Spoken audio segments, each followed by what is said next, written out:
Ne moremo vam reči, da pozabite na klasične črne športne limuzine, kajti če si to želite, vam BMW še vedno z veseljem ustreže.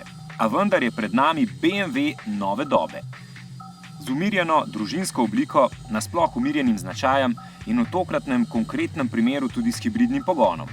Seveda, prestiž ostaja na prvem mestu, toda novodobna bavarska ponudba ni več omejena na ožji krog športnih voznikov, ampak priključuje voznike, ki pred tem modelom nikoli ne bi pomislili na znamko s propelerjem.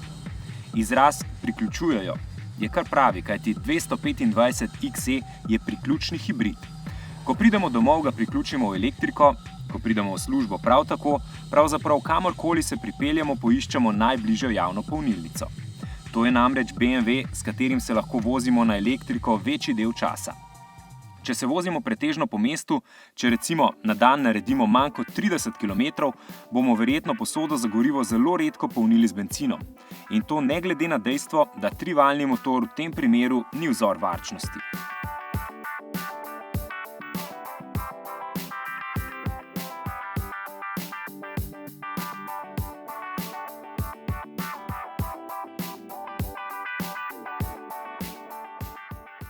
Da gre za povsem netipičnega BMW-ja, govori tudi družinska enoprostorska oblika, primerna za družino z 2 otrokoma in razmeroma majhnimi potrebami po prtljažnem prostoru. In netipičnost se kaže tudi v voznih lastnostih.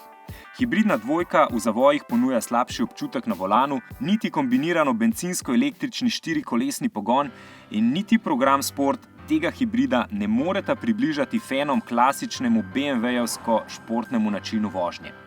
A saj pravimo, to je novodobni BMW. Z njim je izvrstna vožnja po mestu. Tiha, udobna, skratka umirjena.